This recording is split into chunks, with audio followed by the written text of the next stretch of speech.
April 23, 1945. Bavarian forest, 12 kilometers east of Nuremberg. Corporal James Mitchell heard the scraping before he saw the children. It was rhythmic, desperate, like fingernails clawing at something that wouldn't give. Through the white birch trunks he saw her, a girl, maybe 10 years old, pressing her face against bark, her teeth working at the pale wood beneath. 3 smaller children huddled behind her in the dirt. They had been alone for 8 days. What Mitchell pulled from his pack in the next 60 seconds would determine whether they lived or died. Before we continue, if you're finding value in these untold stories from World War II, please hit that subscribe button and turn on notifications so you never miss an episode. And let us know in the comments where you're watching from. We love hearing from our community across the globe. Whether you're in Texas or Tokyo, Sydney or Stockholm, your support keeps these vital stories alive. Now back to Bavaria, April 1945. The morning smelled of wet pine needles and thawing earth. Sunlight filtered through the canopy in thin golden columns, illuminating dust that hung suspended like snow that refused to fall. Mitchell's reconnaissance squad had been sweeping these woods since dawn, checking abandoned farmhouses and supply depots, searching for Wehrmacht holdouts or hidden weapons caches. The war was ending, everyone said, but endings could still kill you. The 3rd Infantry Division had pushed through southern Germany for weeks, encountering scattered resistance that collapsed like wet paper. What remained were ghosts, soldiers without units, civilians without homes, a nation coming apart at its seams. Then Mitchell saw the children, and everything else disappeared. The oldest girl knelt beside a fallen log, her fingers dug into the bark, pulling pieces away to reveal the white wood beneath.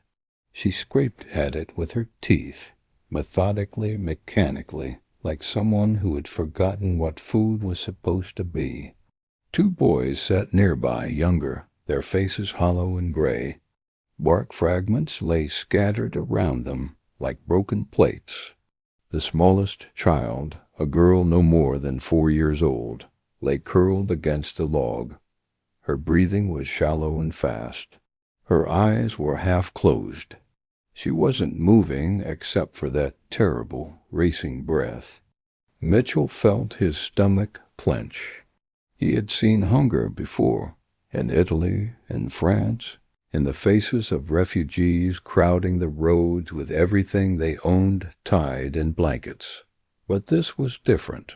These children weren't searching for food anymore. They had stopped searching. They were eating the forest itself, bark and wood and desperation. And in that moment, lowering his rifle slowly, Mitchell realized something that would stay with him for the rest of his life. The war had not ended for everyone. For these 4 children, abandoned in the Bavarian wilderness, the war was still happening. And it was killing them. Spring 1945 had turned Bavaria into a landscape of endings. The Third Reich, which had promised 1,000 years, was dying in its 12th. Smoke drifted from distant villages where fighting had passed through like a fever, leaving only emptiness behind. The Wehrmacht, once the most formidable fighting force in Europe, had fractured into disconnected units retreating toward its center that no longer existed. Munich had fallen on April 30th. Nuremberg would fall within days. Between the collapsing German lines and the advancing American forces lay territory that belonged to no one and everyone, a gray zone where civilians, soldiers, and refugees mixed in chaotic currents of displacement. The children Mitchell found were part of this chaos, though he didn't know their story yet. Elsa, age 10, Carl, age 8, Franz, age 6, Greta, age 4. Their mother had died 2 weeks earlier when Allied bombers flattened their apartment building in Munich. Their father had been conscripted months before, sent east to fight the Soviets. Probably dead, though no one had confirmed it. The children were supposed to go to relatives in a village 30 kilometers away. But the fighting had cut off the roads. Artillery barrages turned familiar paths into kill zones. So they did what terrified children do when the adult world collapses. They hid. The forest seemed safer than the burning cities, quieter than the roads filled with soldiers and refugees. They stayed together, the older children carrying the younger ones, moving deeper into the woods as the sounds of battle shifted and changed. For the first few days, they ate what they had brought, bread that went stale, apples that bruised and soft. Then they ate what they could find, grass that made them sick, roots that tasted like dirt and bile. By the 7th day, Elsa was chewing bark. By the 8th day, the others were doing the same. They didn't know that bark contains almost no nutritional value. They didn't know that their bodies were cannibalizing themselves, burning muscle and organ tissue to keep their brains and hearts functioning. They only knew that their stomachs hurt less when they chewed something, anything, even if it was wood. Mitchell stepped forward slowly, hands raised, rifle pointed at the ground. The older girl's head snapped up. Her eyes were wide with animal fear, the look of something hunted too long to remember safety. She pulled Greta closer, a protective gesture that made Mitchell's throat tighten. Her lips were cracked and bleeding. Wood splinters clung to her teeth. Behind him, Sergeant Paul Dunn emerged from the trees and stopped dead. Private Robert Chun muttered something in Cantonese that sounded like a prayer. "Jesus Christ," Dunn whispered.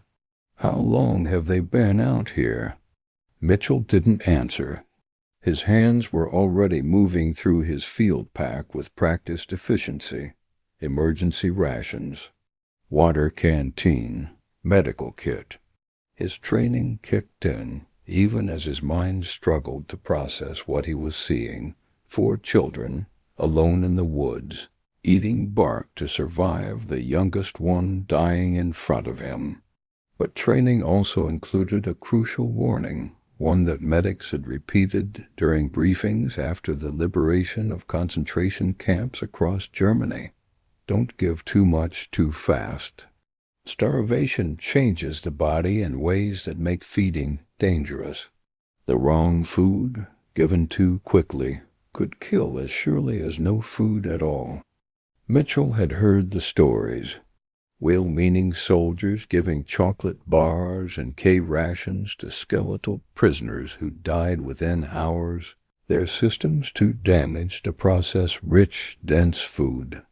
The sudden influx of calories triggered refeeding syndrome, electrolyte imbalances, cardiac arrest, organ failure. Paradoxically, the food killed them. So Mitchell set aside the chocolate bar he'd first pulled out. Too rich, too dense. Instead, he found what he needed, packets of beef bouillon, powdered and wrapped in wax paper. Condensed soup that could be mixed with water to create something warm, liquid, easy to digest. This was what the medics recommended. This was what might save them. He unscrewed his canteen and poured water into his metal cup, then tore open a bouillon packet and stirred it with his finger. The powder dissolved slowly, turning the water dark brown. It smelled salty and warm, nothing like real soup, but it was protein and sodium and liquid combined, exactly what their failing bodies needed. He held the cup out toward Elsa.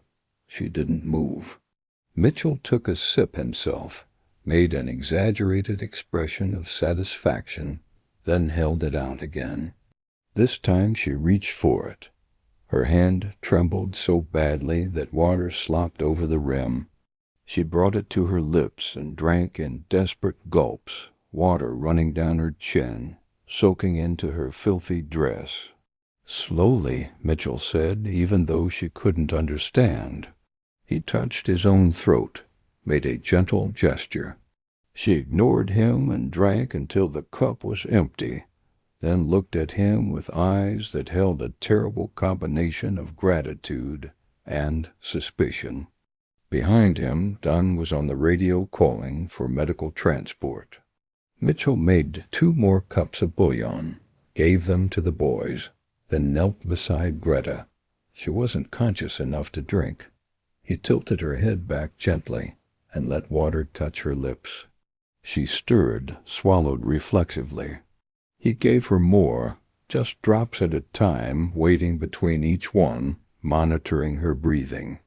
Private Chun found blankets and wrapped them around the boys, who clutched the rough wool like treasure. The forest around them remained quiet, except for birdsong and the distant rumble of trucks on the main road. Mitchell checked his watch. 1,500 hours.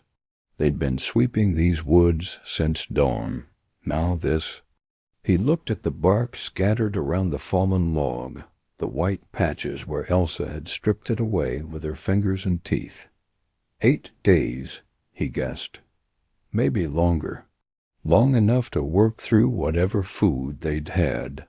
Long enough to try eating grass and roots and finally bark in pure desperation.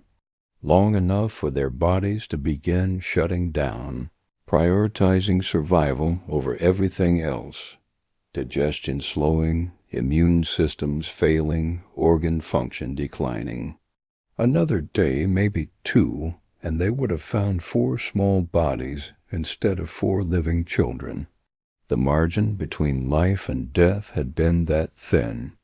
The medic arrived 40 minutes later, bouncing through the undergrowth in a jeep driven by another soldier. Captain Lewis, a soft-spoken man from Virginia who had been a pediatrician before the war, jumped out before the vehicle fully stopped. He moved with the practiced efficiency of someone who had treated thousands of casualties over 3 years of combat, carrying his medical bag like it was part of his body. He knelt beside Greta first, checking her pulse, her breathing, the color of her skin. His face remained professionally neutral, but Mitchell saw his jaw tighten. "This one needs a hospital now," Lewis said. "The others too, but she's critical." "How bad?" Dunn asked. "Extreme malnutrition, dehydration, possible kidney damage. She might not make it." Lewis pulled out a glucose solution and prepared an injection. "But the bouillon was smart thinking, Corporal. You probably saved their lives by not giving them solid food." Mitchell felt relief wash through him, mixed with something darker, anger at a world where children ended up alone in forests eating bark, where knowing not to feed them too quickly counted as saving their lives. They loaded the children into the jeep carefully, wrapping them in more blankets, giving them small sips of diluted broth. Elsa refused to let go of Greta, so they put them together in the back. The boys sat pressed against each other, silent and wide-eyed, watching the American soldiers with expressions that held no trust yet, only exhausted acceptance.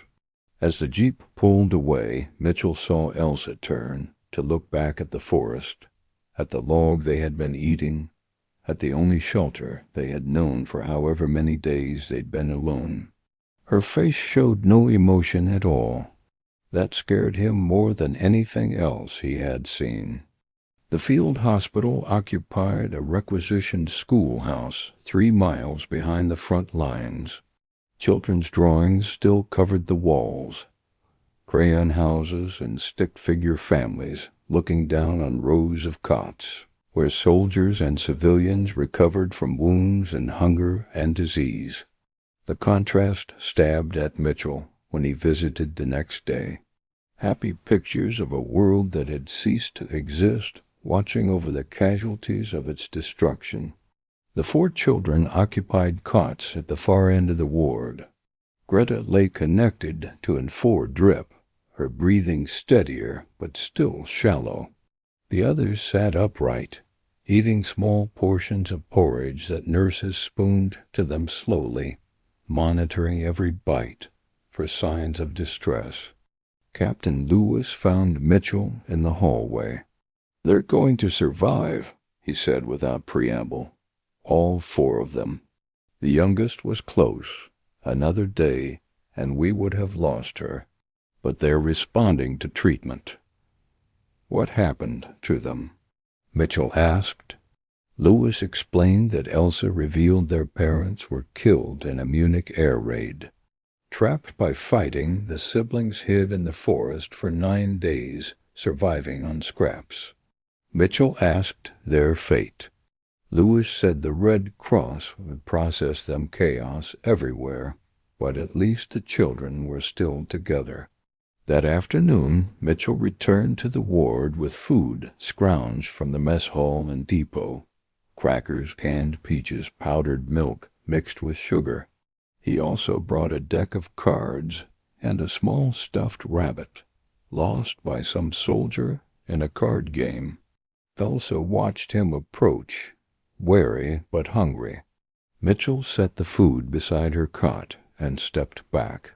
She reached for a cracker, examined it as if it might vanish, then ate in slow, careful bites. Her eyes closed at the taste. She took another, then stopped herself with effort. Mitchell offered the stuffed rabbit to Greta.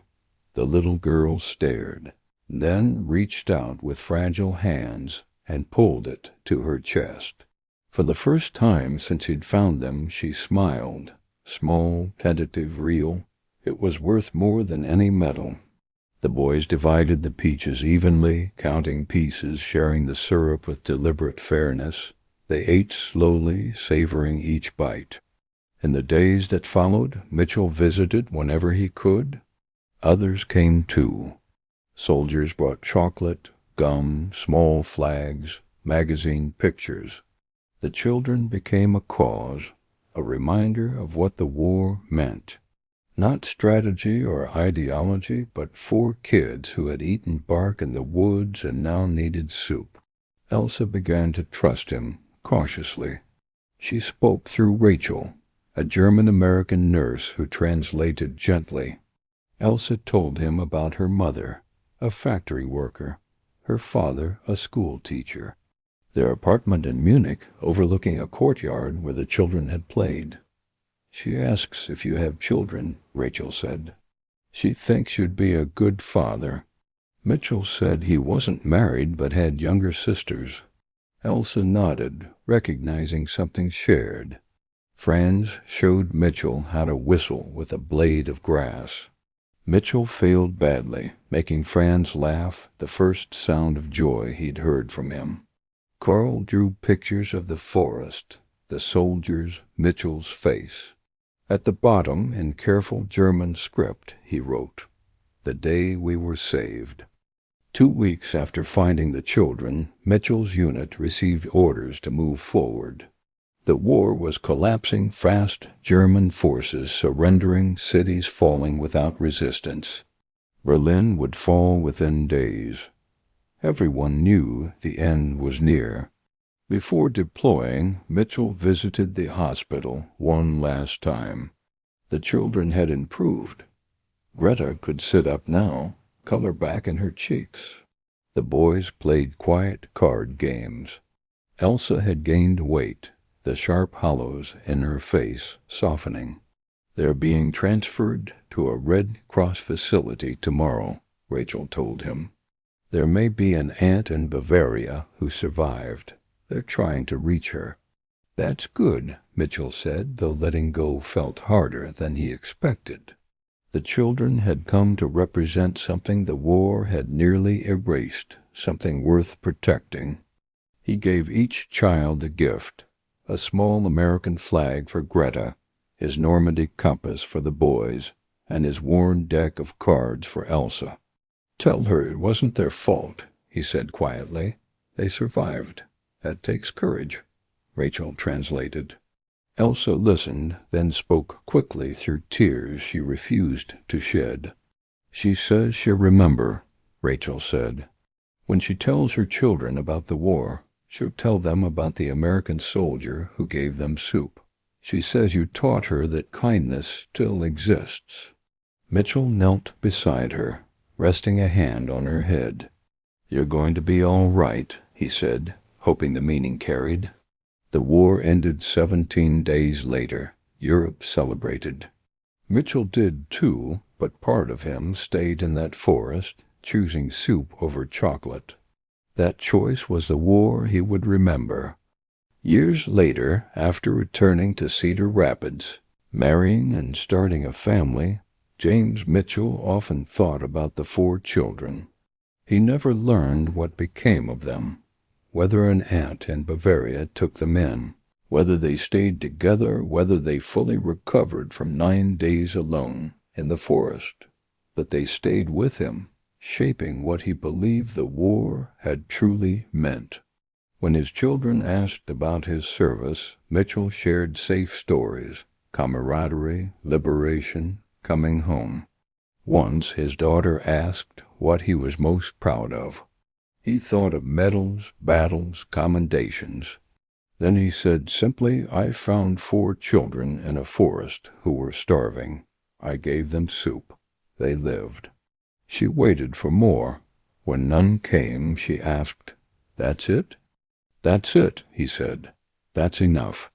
In 1945, Europe faced a massive displaced persons crisis. Millions refugees, former prisoners, orphaned children wandered through a shattered continent. Aid organizations struggled to meet overwhelming needs.